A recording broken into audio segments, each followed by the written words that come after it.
Ketua KPU Hasyim Asyari yang terdiam 1000 bahasa di sidang gugatan MK kemarin. Kalau bagi saya, Hasyim Asyari ini sepertinya lagi bingung. Dia mau takut sama Tuhan atau takut sama setan. Memang kemarin sidang kedua gugatan PHPU, perselisihan hasil pemilihan umum di Mahkamah Konstitusi ini kan kemudian ada kejadian unik. Ketika Ketua KPU Hasyim Asyari ini tampak diam 1000 bahasa dan kemudian tertangkap kamera.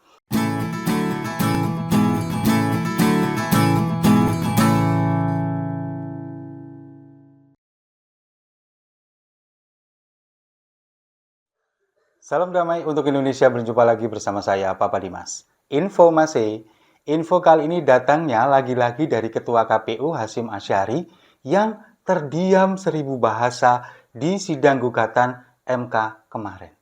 Kalau bagi saya, Hasyim Asyari ini sepertinya lagi bingung. Dia mau takut sama Tuhan atau takut sama setan. Memang kemarin sidang kedua gugatan PHPU, perselisihan hasil pemilihan umum di Mahkamah Konstitusi ini kan kemudian ada kejadian unik. Ketika Ketua KPU Hasyim Asyari ini tampak diam 1000 bahasa dan kemudian tertangkap kamera. Dan ada momen ketika Ketua MK Soehartoyo yang kemudian menegur Ketua KPU ini. Tapi sebelumnya kita simak dulu cuplikan videonya berikut ini. Baik, terima kasih Yang Mulia atas baik, pemeriksaan. dari termohon Pak Hasyim.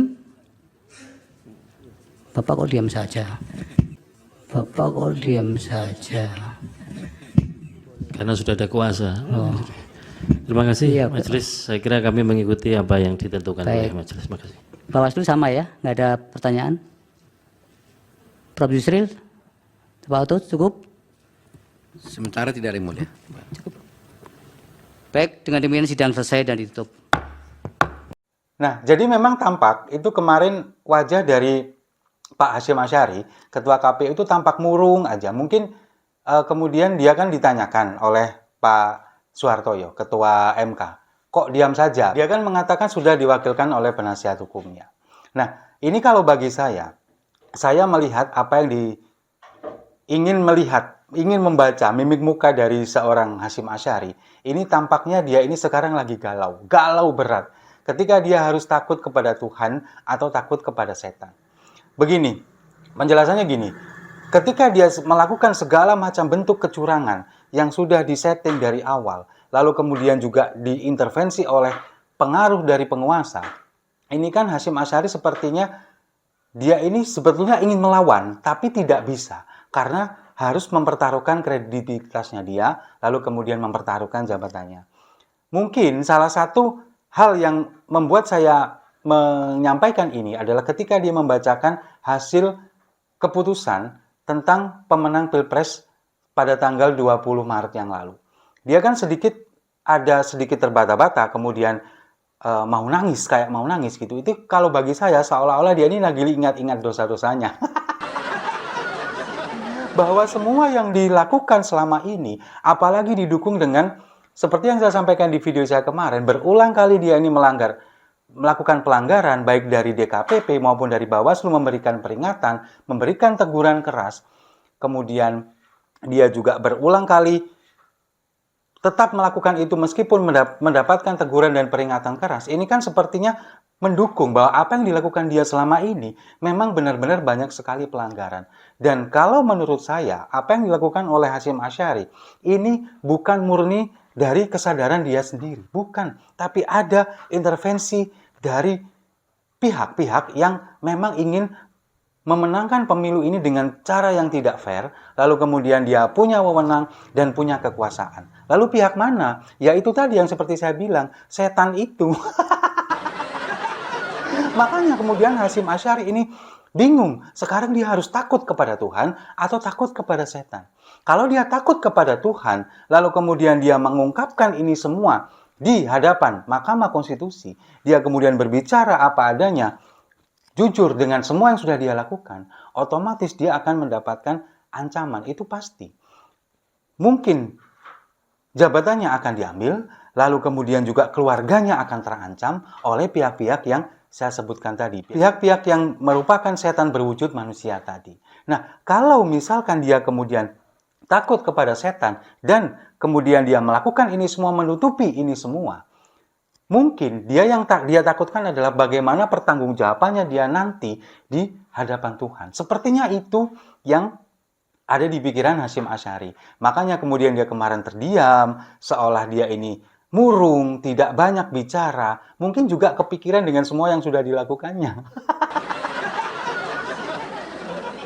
Tapi memang ya, ketika pembelaan yang dilakukan oleh KPU melalui kuasa hukumnya, ini kan mengatakan bahwa ketika tim dari 01 dan juga 03 mempermasalahkan penerimaan pendaftaran dari Gibran Rakabuming Raka, kuasa hukum ini kan mengatakan bahwa ini tidak ada pelanggaran apapun.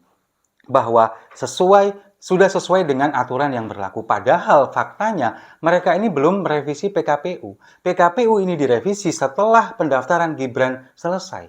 Tapi KPU melalui kuasa hukumnya merasa bahwa ini bukan suatu pelanggaran. Lalu mengatakan bahwa kalau memang ini adalah suatu pelanggaran, kenapa kubu dari 01 kemudian kubu dari 03 ini kok baru menyampaikan protesnya sekarang? Kenapa tidak dulu-dulu ketika baru saja melakukan pendaftaran, baru ketika proses ini berjalan?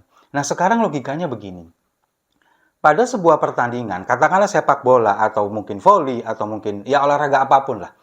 Ketika ada pertandingan ini melalui kelompok umur, katakanlah under 15 di bawah 15 tahun atau under 17, under 20 misalkan.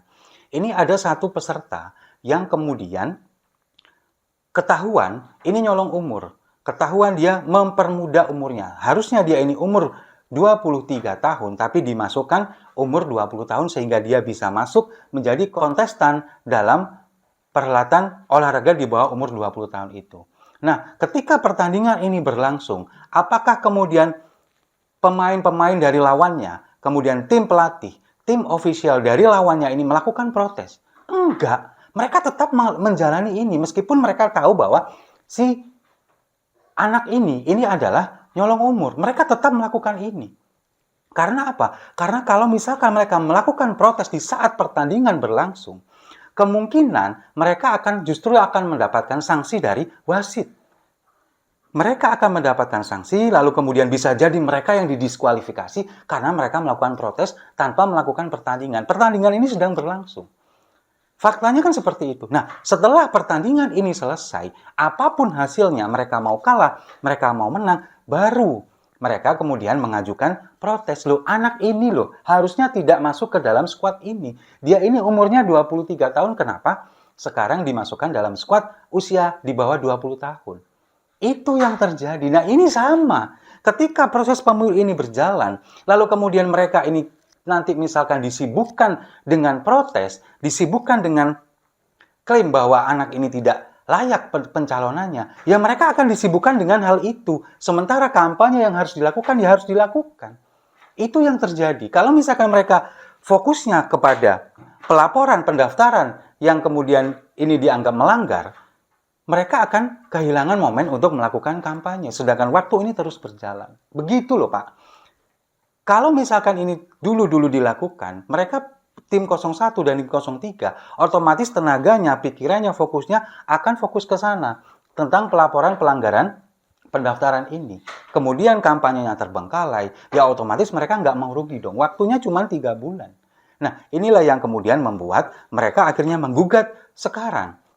Ketika pemilu sudah selesai, lalu kemudian pemenangnya juga sudah ditentukan, lalu kemudian KPU kemarin mengatakan bahwa kalau misalkan mereka yang menjadi pemenang, apakah mereka melakukan ini?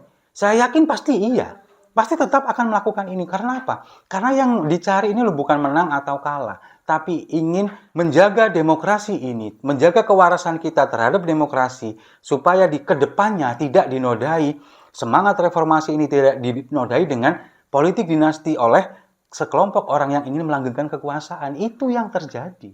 Makanya kemudian Ketua KPU Hasyim Asy'ari merasa bahwa mungkin ketika tim kuasa hukumnya lalu kemudian menyampaikan pembelaannya, dia mungkin kepikiran juga, wah kayaknya ini jangan-jangan salah yang diomongin.